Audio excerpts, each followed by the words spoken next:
எல்லாருக்கும் வணக்கங்க. வெஜிடபிள் பிரியாணி செய்யலாம். ஒரு நாள் இப்படி செஞ்சு பாருங்கள், டேஸ்ட் ரொம்ப நல்லாயிருக்கு. அப்புறம் அடிக்கடி செய்வேங்க. அதுக்கு கொஞ்சம் மீன் மேக்கரை தண்ணியில் அப்படி ஊற வச்சுருக்கிறேன். வேணுங்கிற அளவில் 4 டம்ளருக்கு செய்கிறேங்க. கொஞ்சம் வேணுங்கிற அளவில் மீன் மேக்கர் ஊற வச்சுருக்கேன். கொஞ்சம் கேரட் பீன்ஸ் எடுத்து வச்சுருக்கிறேன். ஒரு 4 டம்ளர் அரிசி, புழுங்கல் அரிசி, நார்மல் புழுங்கல் அரிசி தாங்க. அது கொஞ்சம் நேரம் ஒரு 10 நிமிஷம் ஊறட்டு, அது ஒரு 10 நிமிஷம் ஊறட்டு கழுவி எப்படி ஊற வச்சிடலாம். அரைக்கிறதுக்கு வந்துங்க, ஒரு சின்ன கட்டில் புதினா, கொஞ்சம் பூண்டு, இஞ்சி, பச்சை மிளகாய் எடுத்துருக்கிறேன். புதினா மல்லி 2 கலந்துமே நீங்கள் அரைக்கலாம். நான் இப்போ புதினா மட்டும் தான் அரைக்கிறேங்க. இந்த காரத்துக்கு தகுந்த மாதிரி பச்சை மிளகாய் போட்டுக்கலாம். ஏன்னா பிரியாணி மசாலாவும் போடணும், அதனால் காரத்துக்கு தகுந்த மாதிரி பச்சை மிளகாய் போட்டுருங்க. எப்போவுமே இஞ்சி பூண்டுக்கு பூண்டு தான் அதிகமாக இருக்கணும், இஞ்சி கொஞ்சம் கம்மியாக தான் இருக்கணும் பேஸ்ட்டுக்கு. ஒரு டம்ளருக்கு ஒரு 3 பூண்டு 4 பூண்டு கணக்காக எடுத்துகிட்டா போதுங்க. கொஞ்சம் இஞ்சி பூண்டு, பச்சை மிளகாய், மல்லித்தலை, இதை நல்லா கழுவி அரைக்கலாங்க. மிக்ஸி ஜாரில் இந்த கழுவுனதை போட்டுடலாங்க. புதினா, பச்சை மிளகாய், இஞ்சி பூண்டு போட்டுடலாம்.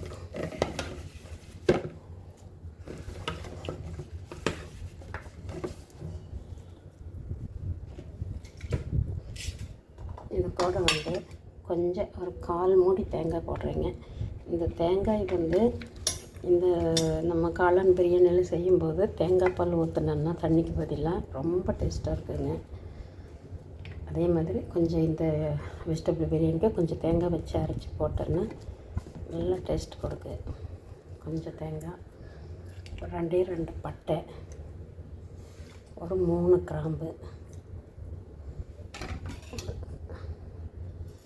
1/2 ஸ்பூனில் சோம்பு, இதை அப்படியே அரைச்சிடலாம். கொஞ்சம் தண்ணி விட்டு அப்படியே அரைச்சிடலாம். குக்கரில் வேணுங்கிற அளவில் எண்ணெய் ஊற்றிடலாம். நெய் மேலாவது ஊற்றணுங்க, எண்ணெயில் ஃபஸ்ட்டில் தாளிக்கணும், அப்போ நல்லாயிருக்கு. வேணுங்கிற அளவில் எண்ணெய் அப்படி ஊற்றிடலாம்.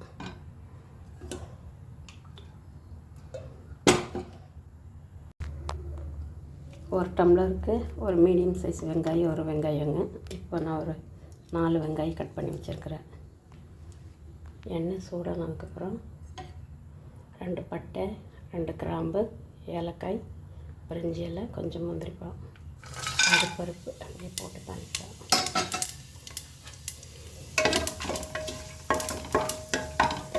எப்போவுமே அடுப்பு மீடியம் அடுப்பில் தான் வைக்கணும், பெரிய பண்ணால் வைக்கக்கூடாது. பிரியாணியெல்லாம் செய்யும்போது கொஞ்சம் மீடியம் சைடில் தான் வைக்கணும். வெங்காயம் சேர்த்துடலாம்.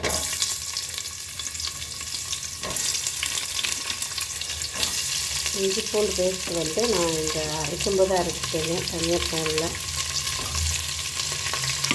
அரைக்கும்போது அரைச்சாலும் அது நல்லா டேஸ்ட்டாக இருக்குது. ஒரு நாள் பிரியாணி வைங்க, நல்லா டேஸ்ட்டாக இருக்குது. அப்புறம் அடிக்கடி இப்படி தான் வச்சுருங்க.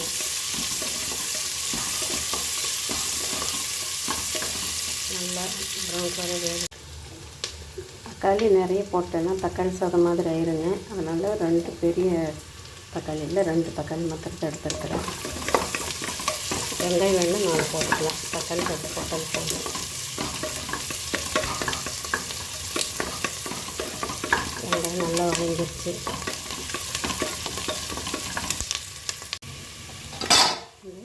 காய் கழுவி வச்சுருக்கலாம், காய் போட்டுக்கலாம்.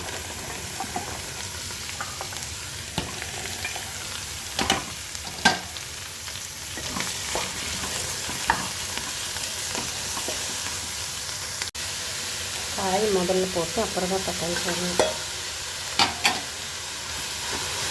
தக்காளி அப்படி வெங்காயத்தோடு போட்டேன்னா அப்படி தண்ணி விட்ட மாதிரி இருக்கும். ஃபஸ்ட்டு காய் போட்டதுக்கு அப்புறம் தக்காளி போடணும். கொஞ்சம் நேரம் காய் எண்ணெயில் நல்லா வதங்கி வேகணுங்க.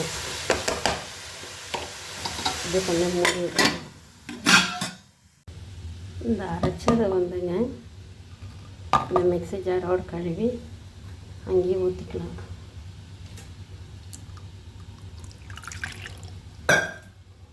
இதையுமே நல்லா அப்படியே கழுவி ஊற்றிக்கலாம்.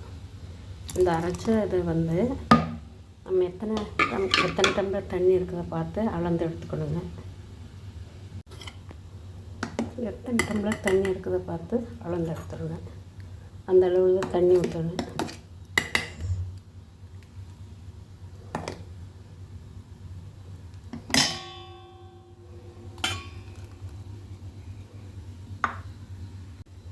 இந்த தண்ணி வந்து 5 டம்ளர் இருக்குது. நம்ம வந்து 4 டம்ளருக்கு நம்ம 12 டம்ளர் தண்ணி ஊற்றுவோம். நம்ம 10 டம்ளர் ஊற்றினா போகுது. இதில் வந்து 5 டம்ளர் இருக்குது. நம்ம 5 டம்ளர் தண்ணி ஊற்றிக்கலாம். 10 டம்ளர் கணக்காக ஊற்றி 3 விசில் வச்சுட்டேன்னா அளவாக இருக்குது. ஓப்பன் பண்ணி நல்லா வேகட்டும். இது நல்லா உரிச்சிருங்க.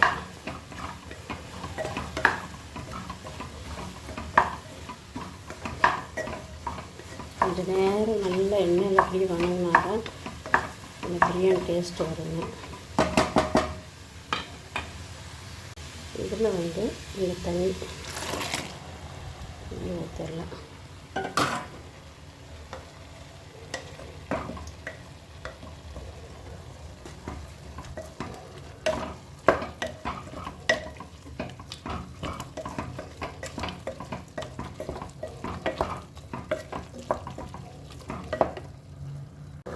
இந்த பிரியாணி மசாலா வந்து ஒரு 2 ஸ்பூன் போடுறேங்க. இதில் 2 ஸ்பூன் போடுறேன். நம்ம ஏற்கனவே 6 பச்சை மிளகா போட்டிருக்கிறோம். 2 ஸ்பூன் பிரியாணி மசாலா போட்டால் காரம் எல்லாம் அளவாக இருக்குங்க. பிரியாணி வந்து மசாலா வந்து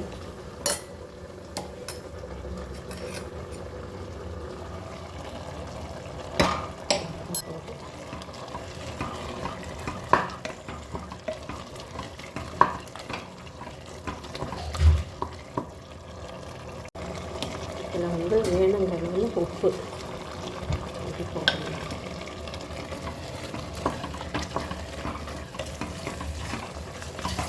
பாருங்கள், இப்போவே கலர்ஃபுல்லாக நல்லா இருக்குது.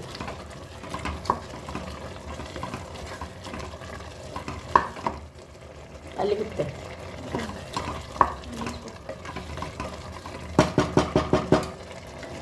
கொஞ்ச நேரம் இந்த மசாலாலாம் நல்லா வணங்கிட்டு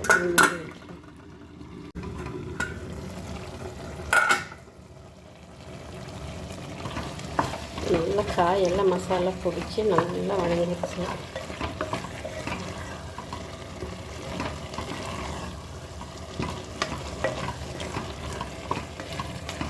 இப்போவே இந்த பிரியாணி மனம் நல்லா வருது.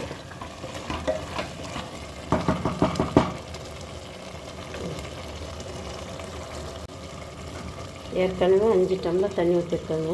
இதுலேயும் ஒரு 5 டம்ளர் தண்ணி ஊற்றிருக்கோம்.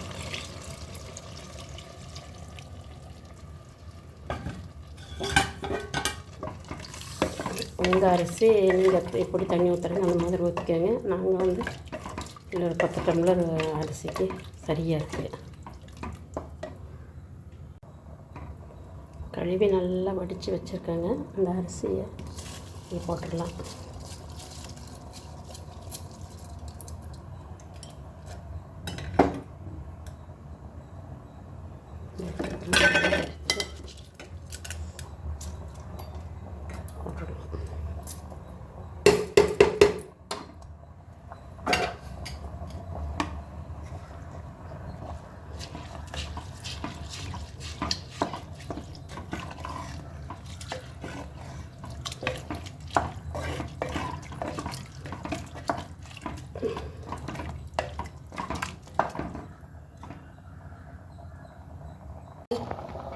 மேலே 2 ஸ்பூன் நெய் ஊற்றிடலாம். நெய் இப்படி மேலே ஊற்றினால்தான் சாப்பாட்டுக்கெல்லாம் குடிக்க நல்லா டேஸ்ட்டாக இருக்குங்க.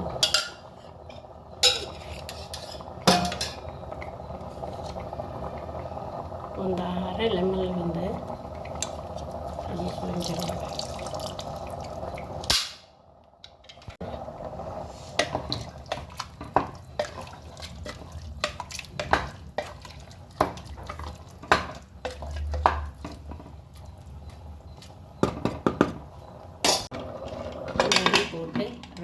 விசில் வைக்கலாங்க. 3 விசில் கூட வேண்டாம், 2 விசில் அளவாக இருக்குது.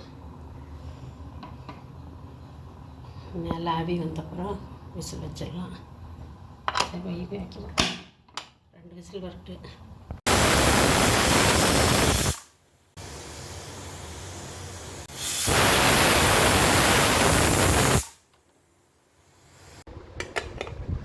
வெயிட் இறங்கிடுச்சுங்க. ஓப்பன் பண்ணி பார்க்கலாம்.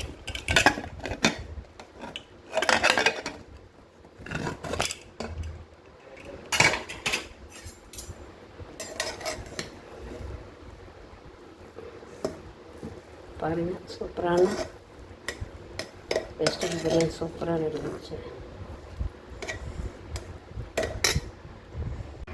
பாருங்கள், டேஸ்ட்டான பொழுன்னு பிரியாணி சூப்பராக இருக்குது. டேஸ்ட்டு ரொம்ப நல்லா இருக்குது. நீங்கள் இதே மாதிரி செஞ்சு பாருங்கள்.